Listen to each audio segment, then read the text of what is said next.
देखो पहला प्रश्न है, ऐसे में करना है। प्रश्न दिया है 10 की पूर्ववर्ती संख्या। तो 10 की पूर्ववर्ती, तो पूर्ववर्ती मतलब क्या होता है? पूर्ववर्ती मतलब होता है पहले वाली संख्या। तो 10 के पहले कौन सी संख्या आती है? 9 आती है। तो 10 की पूर्ववर्ती कौन सी हो जाएगी? 9 हो जाएगी। तो यहाँ पर हमें लिखना है 9। ठीक है, ये आया समझ में? अच्छा, अगर यहाँ पर दिया होता कि -5 की पूर्ववर्ती संख्या तो कितनी हो जाएगी? याद देखो, अगर ये माइनस ना दिया होता तो इसकी पूर्ववर्ती हो जाती 4, लेकिन यहाँ पर दिया है माइनस, तो इसकी पूर्ववर्ती कितनी हो जाएगी? माइनस के 6 होगी। माइनस के 6 होगी। समझ आए? ये प्रश्न दिया है 13 की उत्तरवर्ती या अनुवर्ती या परवर्ती, एक ही बात है। ठीक है, अगर पूछे कि 13 की उत्तरवर्ती या किसी भी संख्या के लिए पूछे कि उत्तरवर्ती या अनुवर्ती या परवर्ती, मतलब जो उत्तरवर्ती है उसके नाम और भी कौन कौन से हैं? अनुवर्ती, परवर्ती। ठीक है, तो उत्तरवर्ती मतलब क्या होता है? उत्तरवर्ती मतलब होता है कि बाद की। तो 13 के बाद में कौन सी संख्या आती है? 14 आती है। तो 13 के उत्तरवर्ती संख्या कौन सी हो जाएगी? 14 हो जाएगी। तो यहाँ पर हमें लिखना है 14। दोबारा पूरा आप देखो, अब हम माइनस वाली बताते हैं। जैसे यहाँ पर हमें पूछे कि -13 की परवर्ती संख्या। ठीक, -13 की उत्तरवर्ती संख्या। उत्तरवर्ती मतलब बाद वाली होती है। अगर यहाँ पर माइनस ना होता तो कौन सी हो जाती? तो 14 हो जाती। लेकिन माइनस है तो कौन सी हो जाएगी? माइनस का 12 हो जाएगी। ठीक है, माइनस का 12। अब देखते हैं अगला प्रश्न। ऐसे प्रश्न पूछे जाते हैं बार बार। ठीक है, अगर पूछे कि एक अंक की सबसे छोटी संख्या कौन सी होगी? एक अंक की सबसे छोटी संख्या 1 होगी। कौन सी होगी? 1।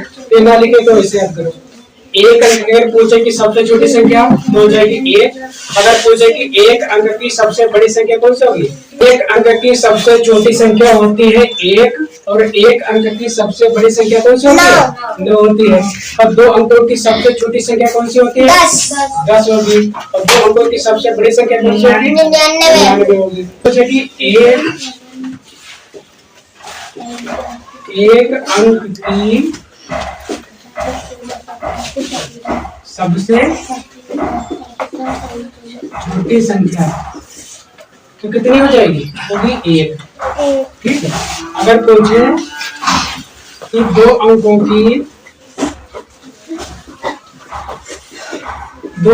की सबसे छोटी संख्या तो क्या होगी? देखो, जब छोटी संख्या होती है तो छोटी संख्या की शुरुआत होती है 1 से। ठीक है, तो यहाँ पर हमें लिखना है 1, और इसमें अंक कितने हैं? 2।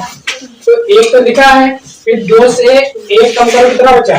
1 बचा है। तो यहाँ पर लगा दो 1 0। समझ में आए? ये हो जाएगी 2 अंकों की सबसे छोटी संख्या। इतना समझ में? अगर पूछे कि 3 अंकों की सबसे छोटी संख्या तो कितनी होगी? देखो, जो छोटी संख्या है उसकी शुरुआत कहाँ से हुई? 1 से। तो हमें लिख लेना है 1, और 3 अंकों की पूछी गई है तो 3 से 1 कम करना है, कितना बचेगा? 2 बचेगा। तो यहाँ पर लगा दो 2 0। इसके नया समझ में बताओ, इतना क्या चुके? अब अगला देखो, अगर पूछे कि एक अंक की सबसे बड़ी संख्या कौन सी होगी? एक अंक की सबसे बड़ी संख्या कौन सी होगी? 9। क्या देखो, एक अंक की है तो अंक कितने होंगे इसमें? एक तो होंगे, पर जितने अंकों की संख्या होती है उतने तो होते हैं। अगर एक अंक की संख्या है तो अंक कितने होंगे? 1 होगा। अगर 2 अंकों की संख्या है तो उसमें अंक कितने होंगे? 2 होंगे। अगर 3 अंकों की संख्या तो कितने होंगे? 3 होंगे। इसमें पूछ रहा कि एक अंक की सबसे बड़ी संख्या, तो एक अंक की जब सबसे बड़ी संख्या पूछा गया तो अंक कितने होंगे? 1 होगा। कौन सा होगा? 9 होगा। एक अंक की सबसे बड़ी संख्या हो जाएगी 9। 2 अंकों की सबसे बड़ी संख्या, जब दो अंकों की सबसे बड़ी संख्या पूछा गया है तो नो कितने बार लिखना है? 2 बार लिखना है। तो यहाँ लिखो 99।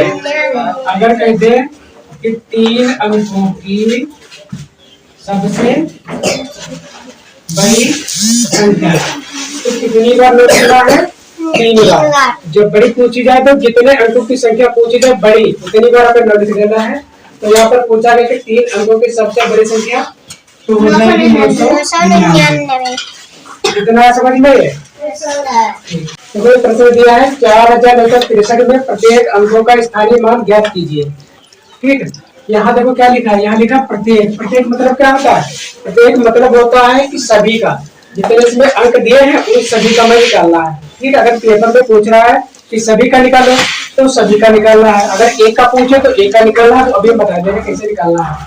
तो पहले दिया है 4963, इसके जितने भी अंक है सभी का मैं निकालना है। तो 3 का निकालना है, बहुत तरीका बता रहे, बहुत आसान, उससे निकाल देना है। यहाँ पे लिखा है 3 और फिर इसका निकालना है, इसका निकालना है और इसका निकालना है। ठीक, तो 3 का कैसे निकालना है तो देखो एक बार में समझ में आ जाएगा। एक देखो पहले निकालना है 3 का, तो 3 का कितना होगा? यहाँ पर 3 लिखा है तो यहाँ लिखो 3, इतना समझ में। अब देखो यहाँ पर लिखा 6 लिखा है तो यहाँ पर लिख लो 6। अब देखो 6 के बाद में कितना अंक है? 1 अंक है तो 1 0 लगा दो, ये हो गया तुम्हारा 6 का स्थानीय मान। और 9 का निकालना है तो यहाँ पर 9 लिखा है तो यहाँ पे लिखेंगे 9 और 9 के बाद में कितना अंक है? 1 2, तो लगा देना है 2 0। इतना समझ में? ठीक, अब 4 का निकालना है तो यहाँ लिखेंगे 4, 4 के बाद में कितना अंक है? 1 2 3 है तो लगा देंगे 3 0। इतना समझ गए? बताओ आगे समझ गए? इसमें क्या है? इसमें करके 5634 में 3 का स्थानीय मान में निकालना है, सभी का नहीं निकालना है। इसमें 3 का पूछ रहा है तो केवल 3 का निकाल दो। कैसे निकालना है ध्यान दो। 5634 में निकालना किसका? 3 का निकालना। 3 यहाँ पे तो लिखा है तो यहाँ देखो, इसको ऐसे लिखो, 3 लिखा है तो यहाँ लिखेंगे 3 और 3 के बाद में कितने अंक है? 1 है तो 1 0 लगा दो, हो जाएगा। समझे भाई? अगर पूछ देता है कि 5 का स्थानीय मान निकालना तो 5 का कैसे निकालते? तो यहाँ पर लिख लेते हैं 5, 5 के बाद में कितने अंक हैं? 1 2 3 है तो लगा देंगे 3 0। समझे भाया? तो जितने का पूछा जाए उतने का निकालना है, सबका नहीं निकालना है। यहाँ पर 3 का पूछा गया तो केवल 3 का निकालो 10। अगर पूछा कि 4 का तो 4 का निकालना तो बाकी नहीं निकालते। समझ में आगे? समझ में आगे? अच्छा, अब इसमें एक और प्रश्न पूछा जाता है अंकित मान। जैसे इसमें दिया है 5690 दिया है, वह पूछने में 5 का अंकित मान, अंकित मान पूछे। जो अंकित मान है, अंकित मान का और नाम क्या होता है? देखो अंकित मान को ही कहते हैं वास्तविक मान, वास्तविक मान कहते हैं, और कहते हैं इसको है शुद्ध मान कहते हैं, और क्या कहते हैं? जातीय मान।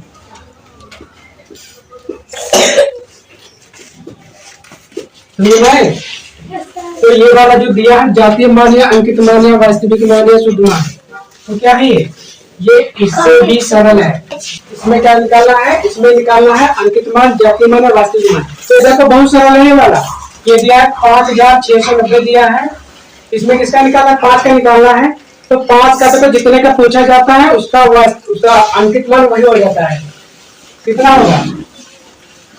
5 का अंकित मान कितना होगा? 5 ही होगा।